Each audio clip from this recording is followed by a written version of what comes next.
Welcome to Money Chats and Mishaps, a podcast by Fam Brokers hosted by Renae Long, the director and founder of Fam Brokers.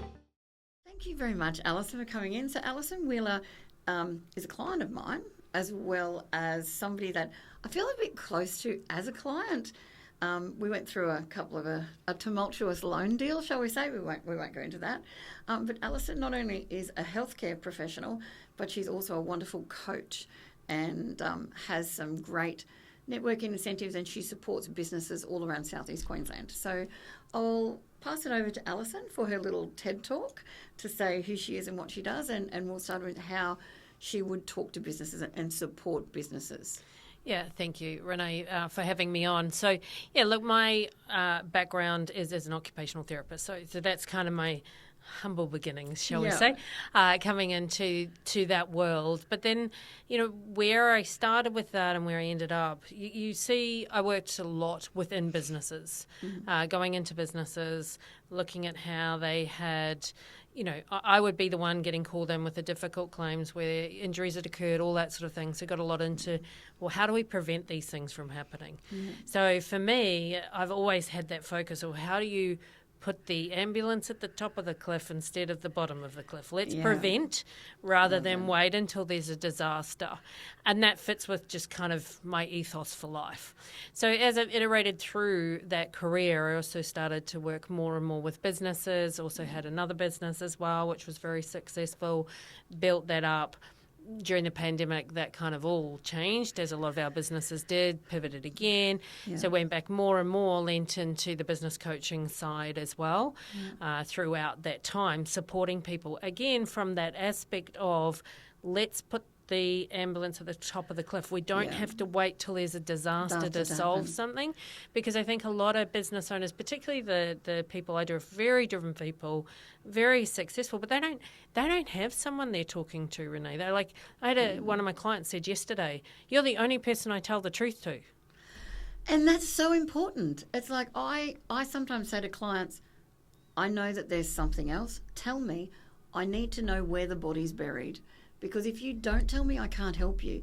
And sometimes that's shame with business. And I deal with a lot of business owners, and they don't tell you where the issue is or where it started. And sometimes it could have been helped up here, but they've got to this point, and now it's danger, Will Robinson time. 100%. Hang on. I think I can do it on my own.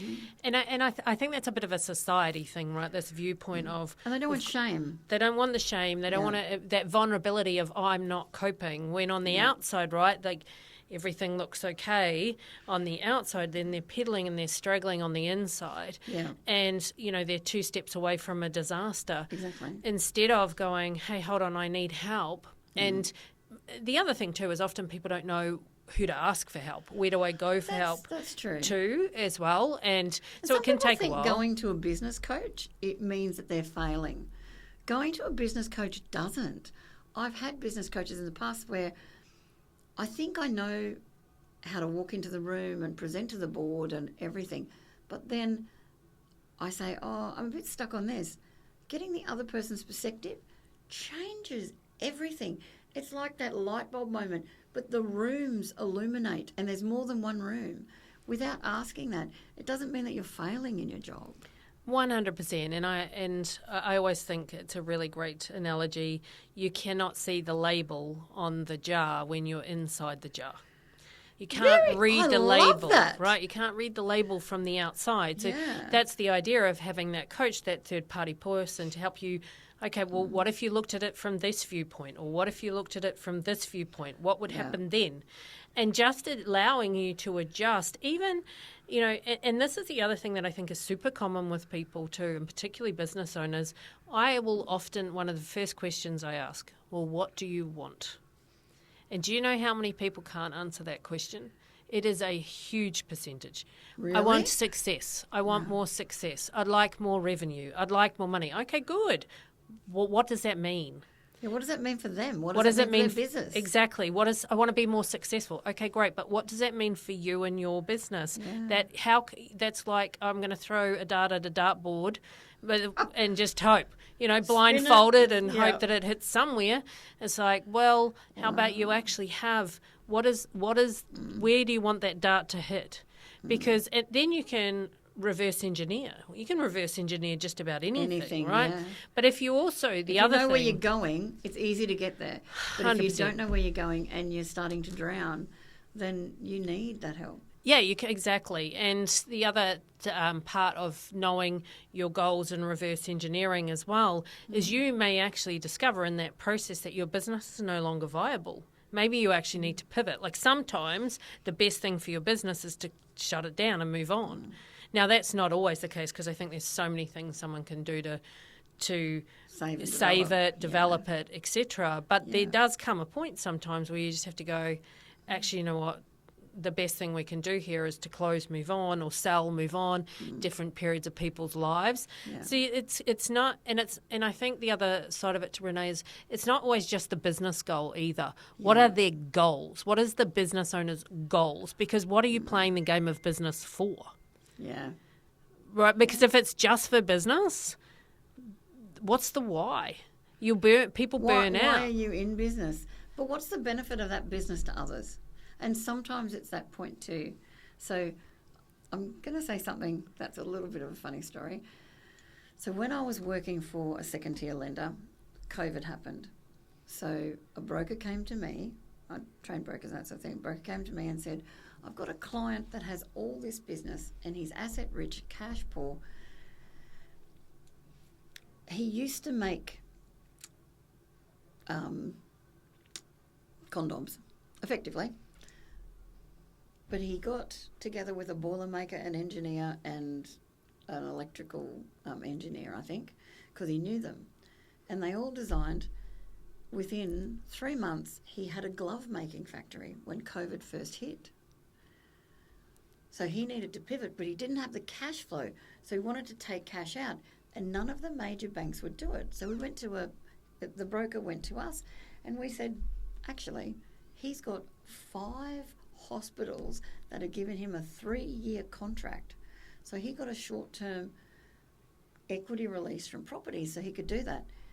He sold his business to one of the largest latex, it was non-latex products that he was making, to a latex company.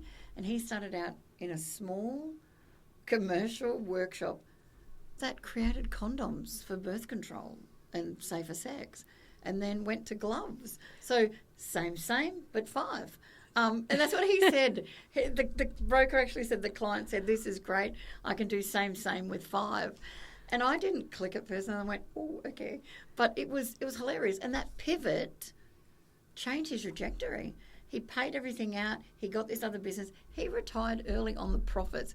And he's probably one of the only success stories I actually know of with COVID, because there was so much tragedy. But pivoting is vital with a business. And continuously. Yes. Right? So I say to business owners, sometimes it's more important that you tether yourself to the goal, which is why you need to know that need to know the goal. Tether yourself to the goal, not the vehicle.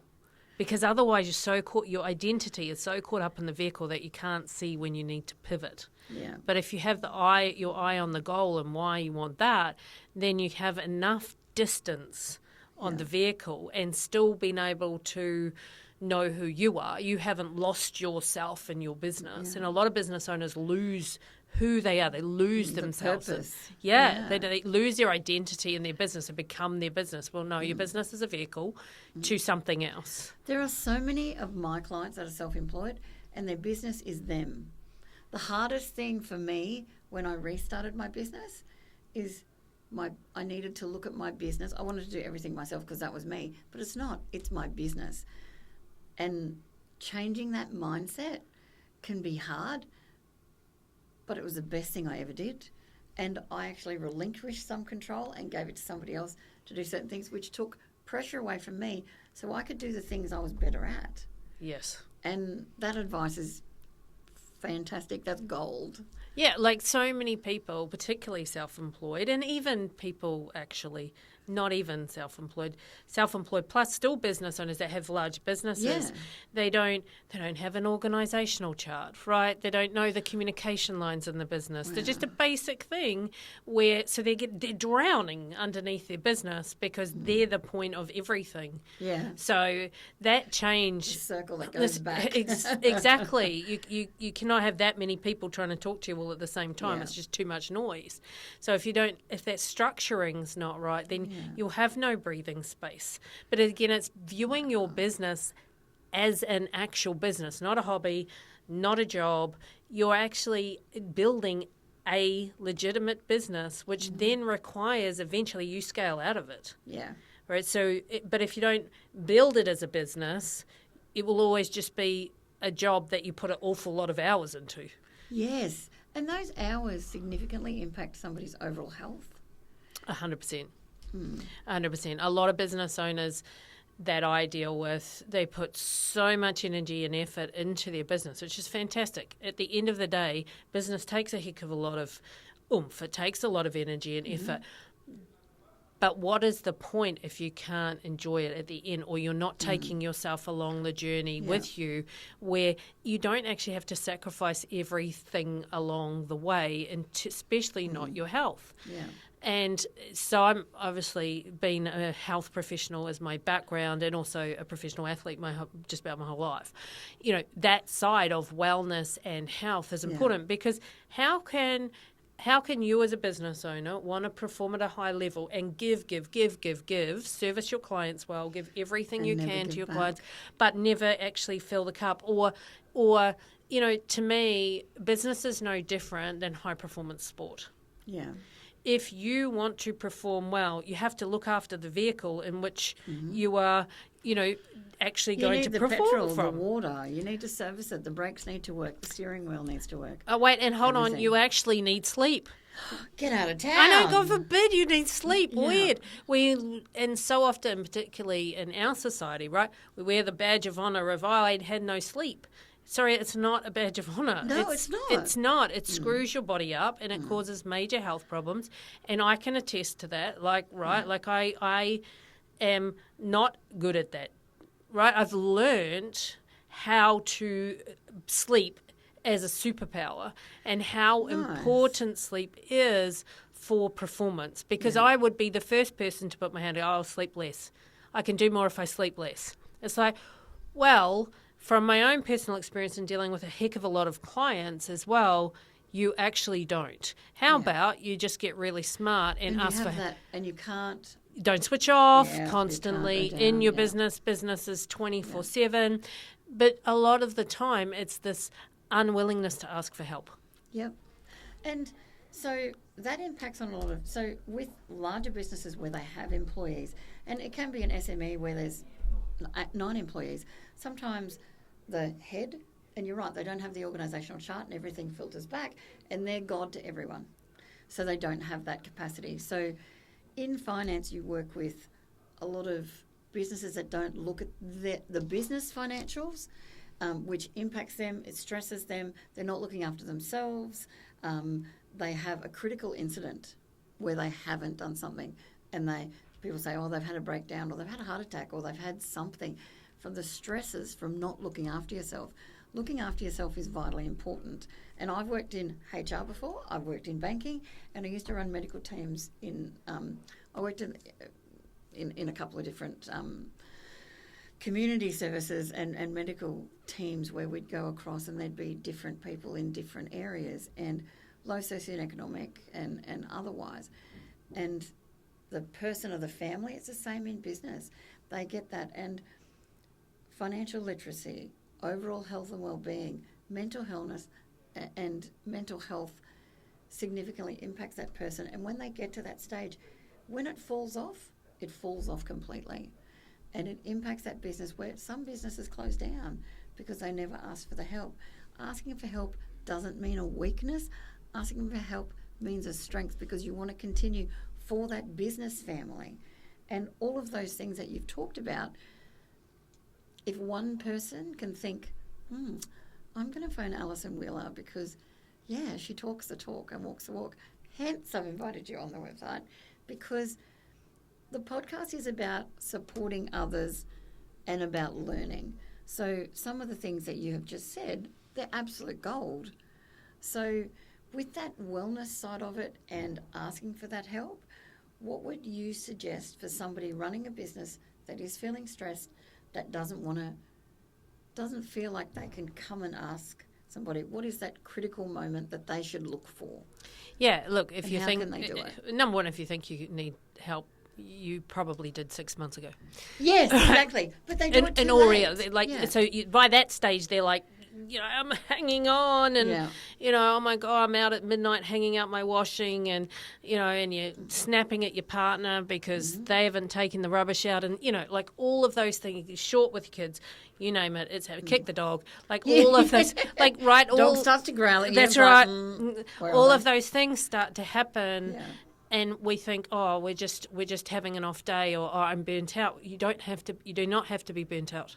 You don't have to get to that point. You don't actually have to get to the point. Exactly. You don't have to wait again. It's the analogy, like I said, you don't have to wait till that you don't have to put the ambulance at the bottom of the cliff. You don't even have to jump off the cliff. You can prevent it all from happening in the They've first got the place. defibrillator. They've got the oxygen. They can help you there. And then you can go back. Yes, but why not have an abundance of it? You don't even have to wait Exactly. till you've got a shortage. Exactly. You could just stay in abundance of it. Like you don't have to wait until it gets critical at all. So I think the factors of asking for help is, where can you build confidence? Because it comes down to trusting yourself. So often by that time, and you're not weak. You've done nothing wrong. And if somebody comes to you with constructive criticism and says, well, why don't we do this here? No, I know what we're doing. And then at a later stage, you're like, I didn't listen. I was rude. I was dismissive. Those things as well. Yeah, but you can go back and you can go, okay, oops, sorry, right? Like fix it. It's not disaster. It's not the end of the world. But sometimes too, if you find it really difficult to ask for help, and a lot of people do. By the way, it's sane. Sanity is asking for help. Insanity is not asking for help. Yep. And doing the same thing over and over again as well. Exactly. Yep. So it starts small. So I just worked with a client this week, and help is it's just not. She's buried under her business. She's got the kids, the partner, she's the everything in every aspect. And I said, okay, then let's look at, where can we get you some help that you're willing to accept help? Yeah. Right. So, okay, what about a cleaner? Well, she feels she's a failure if she's okay. What about getting someone to do some printing for you and asking yourself to do some distributions for you? Well, that she was willing to do. Okay, fantastic. Great. And I'm like, okay. She's like, but what do I write? And I'm like, okay, well, let's look at good old ChatGPT and let's leverage some AI help, right? Like help can come in all sorts of ways and shapes and quickly. And I wanted her to see that help can be fast and it can be simple. It doesn't have to be this overcomplicated thing. Yeah. And then from there, now she's the willingness. Okay, cool. Yeah, okay, I'll get the cleaner. It's a small chunk. That's right. The pie's still there, but we've chewed away at the crust. And then ask, and I said to her, okay, look, how about you just ask one person for one thing for help this week? Just one person for one thing. Simple, easy. Yep, so that because she has an undeveloped help muscle. She hasn't, she doesn't know how to ask. She feels the shame, embarrassed, all these things, as do a lot of business owners. It's like, well, they're not failing. No, they're not failing, but in their underdeveloped muscle, they haven't used it. Yeah. And it's just like going to the gym and doing bicep curls. Yeah. You're not going to go lift a 20 kilo weight to begin with. You get the 1 kilo. I said, okay, so we're at 1 kilo weights. Ask one person. Yeah. I said, and you know what? They'll probably say yes, because there's so many people that can see you need help. They're just waiting for you to ask, and they want to help you, but they don't know how to help you, because when they ask you if you need help, you say, no, I'm okay. I'm fine. I've got it. Yep, I don't need help. Yep. I'm all right. All good. It's under control. That's right. When you're crying on the inside and you know it isn't. Yeah. Because sometimes too, people are that close to the edge that when they say, actually, I need help, they're so afraid they're going to fall apart. Yeah. And so they're just holding on. But The only place that you're going to end up is falling apart. And maybe you do need to fall apart in order to put And that's yourself okay. back together in a Yeah. way that's going to serve you better than the way you just built it. I've had clients phone me up and they've cried their eyes out on the phone, and you just sit there and listen. I'm glad I studied psychology and I did that, but you'll sit there and listen, and then they go, oh, I feel like such a failure, I'm this, I'm that. Okay, I just need you to stop. Breathe for me. Do you want to grab a cup of tea and we'll continue the conversation? Are you okay to do that? Those short couple of words as well to provide, and they'll come back to you and they'll say, okay, and you'll go, okay, I need to meet you. Oh, and sometimes they don't want to meet you because, and they'll come back to you in a month or two's time and say, it's a worse position, but I didn't want you to come out at this stage because I cried to you on the phone. Do you know what? We all cry. If you poked me in the eye, I'd cry right now. I get an allergy, I'd cry. Crying emotionally isn't a sign of weakness either. And then you sit down and you work with them. And as a broker, my job isn't to refer, but I refer so many of my SME clients to accountants, financial planners, solicitors, a business coach. When you see them struggling and when you see it impacting them, finance has a lot to do with people's stresses at work. And that's another stress that some people don't want to see. And then it gets to the point where they have to refinance houses to try and boost things up because things have changed. And if they don't, they're going to lose it all. And that's when they honestly usually come to me. 100%. And you mentioned something earlier about, a lot of business owners don't review their numbers. No, they don't. I ask my clients every week, okay, what are your numbers? What are your numbers? What are your numbers? I call it a wealth check. Yeah. Right? They were, I'm just, my accountant takes care of that. Or my accountant goes, no, your accountant does an after effect. Exactly. It's after the fact. After the fact. Right? Yep. You need to know today what's happening. Correct. You need the pulse on your business. And I'm like, okay, what's your revenue? I'm like a broken down record. What's your revenue? Okay, where are you sitting? How are you going? What's the finances looking like? Because you have to know. You need to know because, again, you can't prevent something after it's happened. Exactly. But if you're on the pulse and you're looking at it... And sometimes things come out over a period of time. Absolutely. So I've had clients where they're hemorrhaging money and they shouldn't be because their P&L is here and there's an obvious issue and you'll go... I had a recruitment company once and I used to own a recruitment company back in the day. I'm like, your wages are huge for your invoices that you're sending out. Why is it? And I said, and we went through some things. I said, look, if it was me, I'd go to my accountant and ask for forensic accounting done. They actually had forensic accounting done, and their payroll person was in financial trouble. And that's where I like to do financial wellness and education because people can review situations. I'm not saying it's going to stop from stealing from you, but it'll help them and help other people understand themselves as well and help them. But she had put things in the system. She was paying herself up to 12 wages a week to different family members. It was never invoiced. Some were invoiced out, and so one of the major companies came back and said, we've got all these invoices that don't marry up. And that's helped with the catalyst on that. She brought the police in, all sorts of things. The person had stole nearly $500,000 over 18 months. Yeah. And that nearly crippled the business. With that money, they were successful. They were still above the line, but they could have put on more staff. They could have got better technology. They could have assisted clients better. They could have got more tenders and quotes. They could have done a whole heap of things, but they kept hemorrhaging money, so that stopped them from buying new vehicles, stopped them from doing this, stopped them from doing this. Oh, we need more profit. And they were starting to drift up in their cost of what they were charging because of that. And if you don't know what's happening in your business, finances will show you where some of your plug holes are that you need to just pop in. And sometimes it's easy. But working with business, if you don't know your bottom line financially, I'll talk to clients about, okay, so what's your profit and loss? How much did you earn? I don't know how much I earned last year. You don't know how much you earned personally or your business. What do you mean? I can send you the tax returns. Okay, that's fine. Can we bring up the tax returns? So do you draw a director's salary? I don't know. I get wages every week. I said, okay, is it director's salary or wages? I don't know. Okay, so let's work it out. because that also impacts where the person's position is. So, and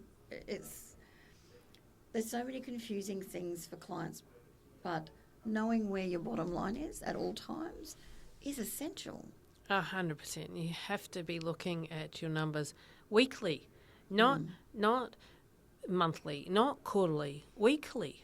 Because so much can change in a short period of time, but at least it allows a business owner to be agile. Yes. It gives you agility. You can make different decisions. You can ask for help earlier. You can circumvent things. You can move.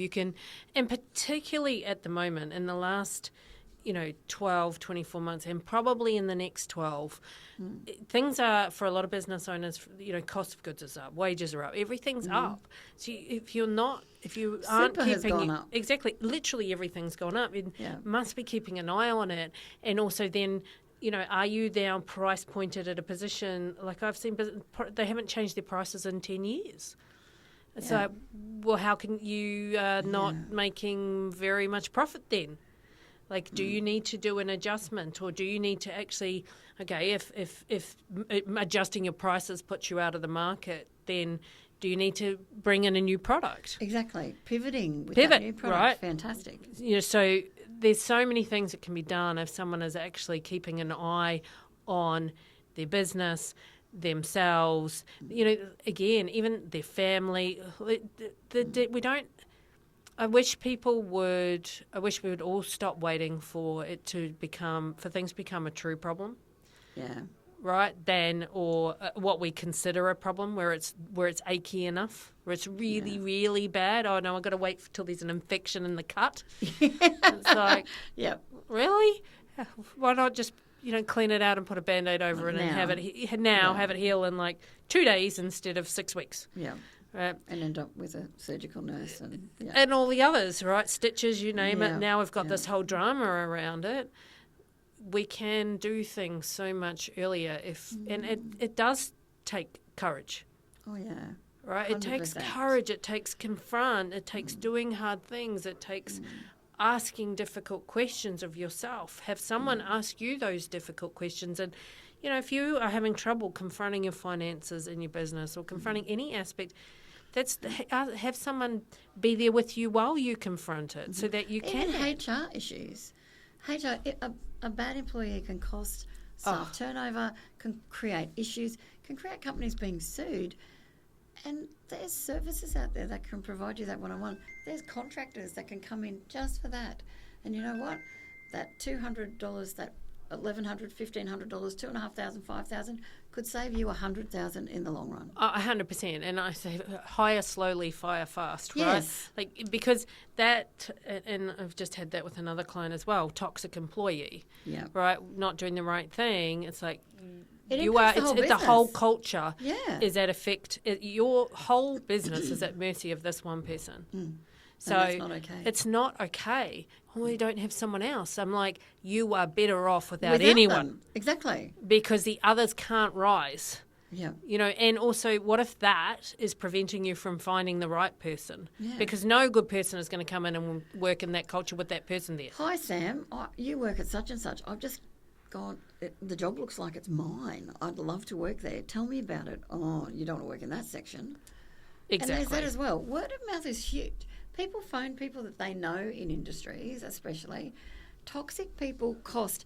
There's been so many studies and empirical studies, white papers, so many things are out there about what one toxic person, it can destroy, disable, dismember a business. Well, if a business with employees isn't moving forward and they're doing what on the outside, what looks like they're doing all the right things, right?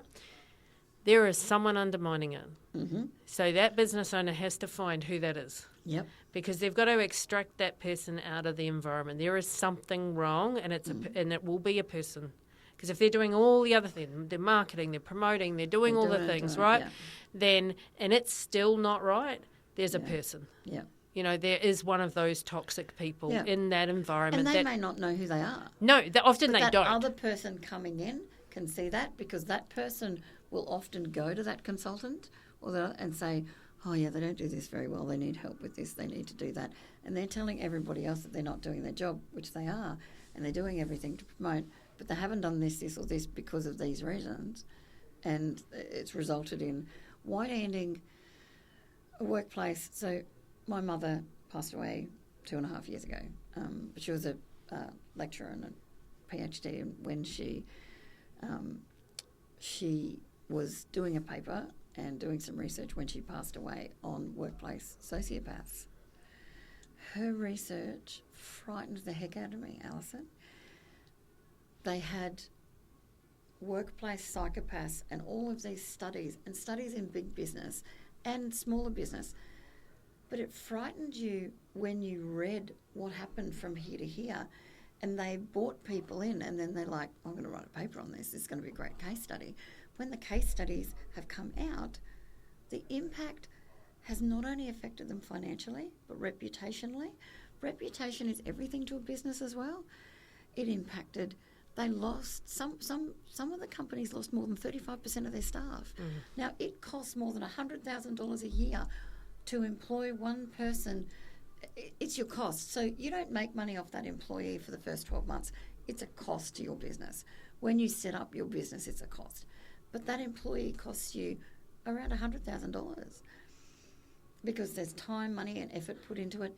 If that person that comes in and dismantles everything, it's catastrophic. It is catastrophic. What comes out of it. Absolutely. So it is important to it's not, to keep an eye on finances, but also, again, it's what kind of culture do you want to bring? Culture. What are you setting up KPIs? Are you reviewing those with your staff? Do you meet with your staff? Do you talk to them? I don't have time. What would you say to somebody that says that? In HR, we used to get, I don't have time to do the KPIs or performance reviews, but that person's a problem. Yeah. So what would you say to them? Well, I would ask them what the cost is for a start, work out what I think it's costing them. But I'd also get them to do a time audit. I get everyone I worked with do a time audit. Show me your schedule for the last 2 weeks. Mm. Because it's no doubt I can find time. Yeah. No doubt I can find time. Show me what you've done for the last 2 weeks. Show me your schedule. Mm-hmm. Because if you don't prioritise, everyone has the same amount of time. It's just we all have different priorities. Yeah. And if everything has the same priority level, then of course you don't have time. Yeah. Because you can't actually do everything at the same time. It's impossible. So it's a matter of doing a time audit and then working out where you do have time, where you are spending your time, and where your priorities are, and putting that in the correct order. And then actually putting a schedule that's run off priorities of importance, not a schedule where everything is urgent and important. And then again, looking at, okay, well, if you don't have time, what do you need to get rid of so you do have time for the things that are really important?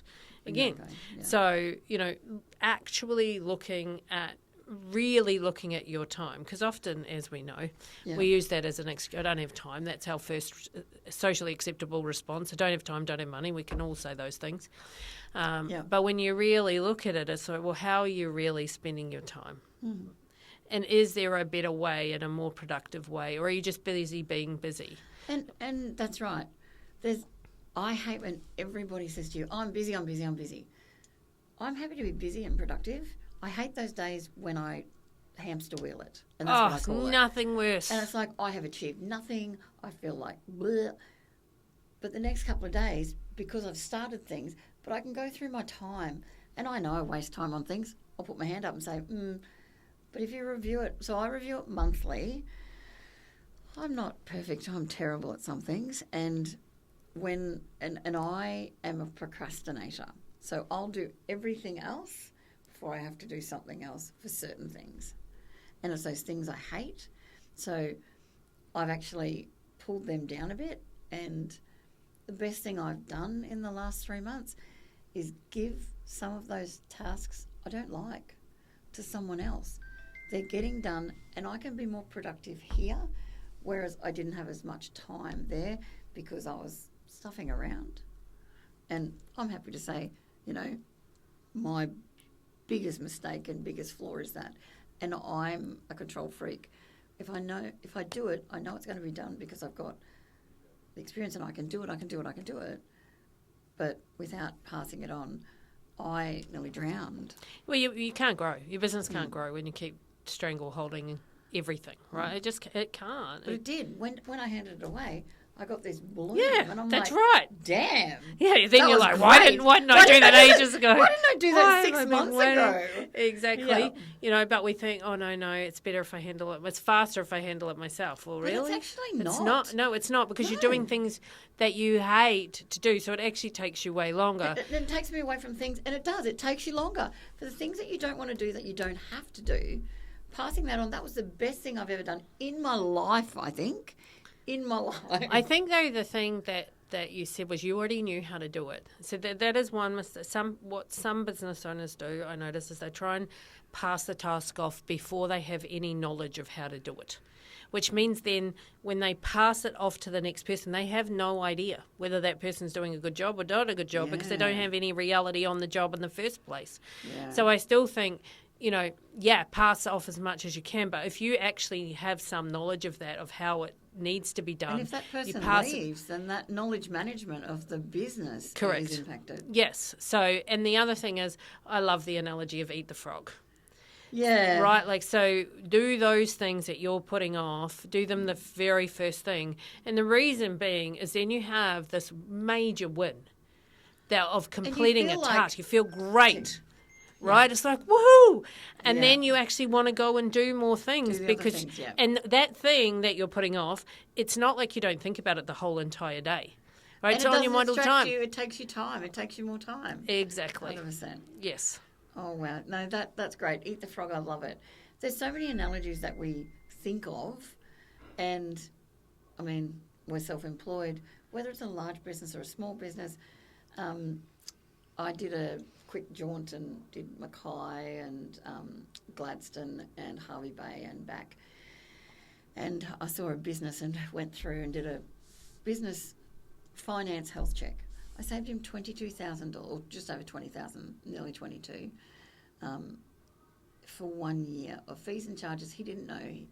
And he was paying a guy who wasn't even there on the days to keep him employed.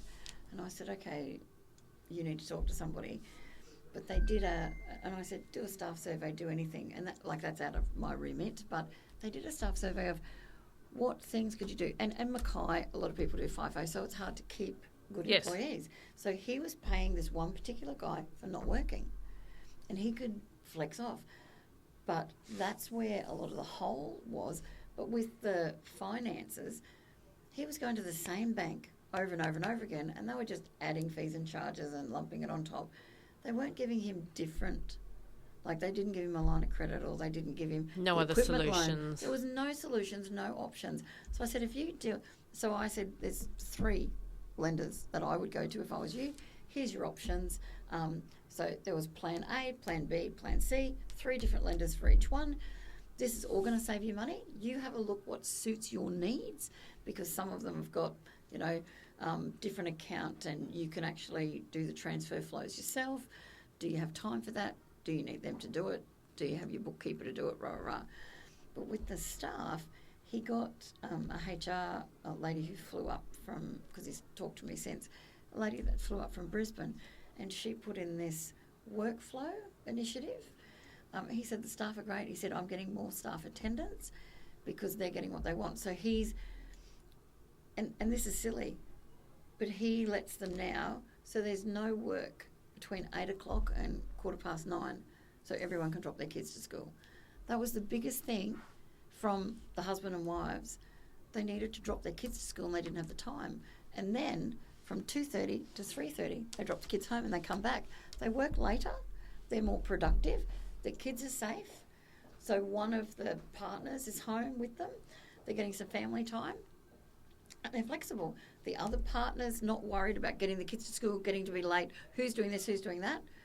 They help get them sorted. Partner B comes in, takes them to school. Partner A gets to go to their job on time. They're more productive, less stressed.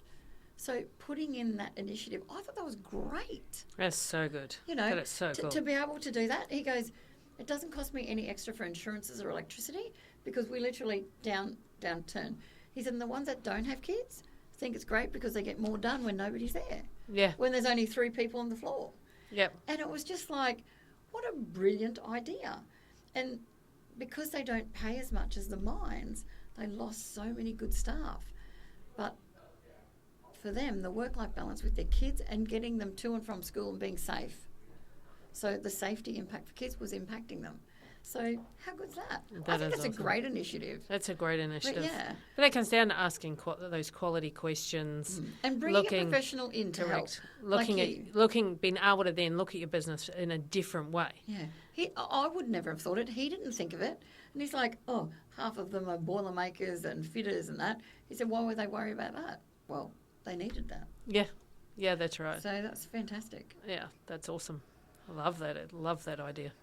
But yeah, so from gloves through to brakes. But see, I wouldn't have thought that. But everybody said, picking the kids up is such a stress and a hassle for me and my partner, blah, blah, blah. And yeah, so I thought it was a great solution. It is a good solution. So she was amazing. I've actually got her number, and if anybody needs it, I will send it over. But thinking out of the box, a lot of businesses don't think out of the box. So what one thing could you say for a business owner, whether it be an SME, large or small, that thinking out of the box can save their business or save their sanity at least? Something that you could give them that gold nugget before they're drowning. My mum used to say, you don't know, you're the frog in the water, so you don't know when you're boiled because it's a slow burn. And then all of a sudden you're cooked, you can't get out. Yeah, look, I think that one of the biggest things is take the blindfold off and confront your business and know that and ask for help. Yeah. It's okay to ask for help, right? It is okay to ask for help. Just have to know that it's okay to ask for help. You don't actually have to go slow in business. That's true. But when you get help, it opens up so many other avenues and doors. Absolutely. And I think in terms of out of the box, I think that a lot of people drop successful actions in their business.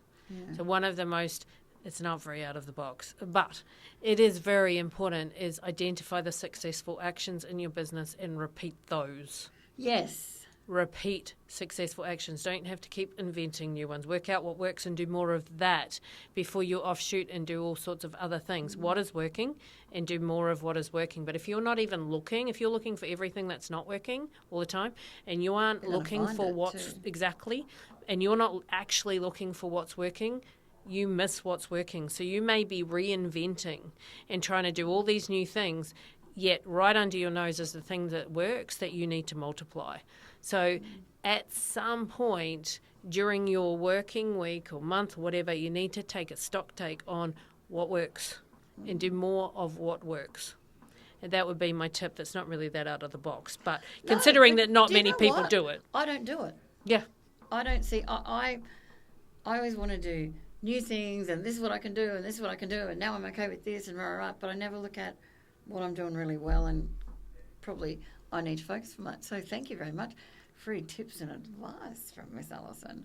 So thank you so much. And your quick little plug for your business, how would a business owner out there contact you to get you to help them? Yeah, absolutely. Probably the easiest is to jump on my website, which is Alison, Alison, Wheeler.com, and they can book in to have a free strategy session and conversation about where they're at and how I may be able to help.